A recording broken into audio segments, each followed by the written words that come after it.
Kasunod ng pagpanaw ni Pope Francis, magsisimula na ang mga Katolikong kardinal sa proseso ng pagpili sa kanyang kahalili. Ito ang tinatawag na conclave. Isa itong secret vote kung saan boboto sa paggabay ng Espiritu Santo ang mga kardinal mula sa iba't ibang mga bansa para malaman kung sino sa kanila ang magiging bagong Supreme Pontiff. Pero hindi gaya ng eleksyon, wala itong campaign period, walang mga campaign jingle, at wala rin mga poster na nagsasabing ingat ka. Pero tama lang naman na mag-ingat sila sa pagboto dahil ang mapipili ay siyang magiging bagong spiritual leader ng higit sa 1 bilyong mga Katoliko. Magtitipong muli ang mga kardinal sa Vatican City at magdaraos ng misa. Kasunod dito ay papasok ang College of Cardinals sa Sistine Chapel upang simulan ang conclave. Ila-lockdown nito, walang lalabas at walang pwedeng pumasok, walang cellphone, wala ring internet. In short, sila lang at walang contact sa outside world hanggat hindi nila natatapos ang kanilang task na maghalili ng bagong leader ng simbahan.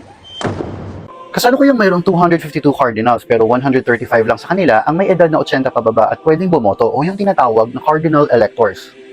108 sa kanila ang inappoint ni Pope Francis, 22 naman ang inappoint noon ni Pope Benedict, kabilang na ang kababayan nating si Luis Antonio Cardinal Tagle at 5 naman mula kay Pope John Paul II.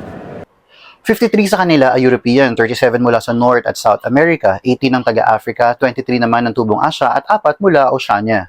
Kasunod ng pagninilay at pagdarasal, isusulat ng cardinal elector sa papel ang pangalan ng iboboto nila.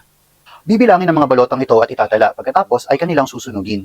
Kailangan umabot sa 2/3 ng majority ang nangunguna sa balota para masabing siya na nga ang napili. Malalaman lang natin na sumakses ang kanilang botohan at may bago na tayong pope kung may lalabas na puting usok sa chimney ng Sistine Chapel.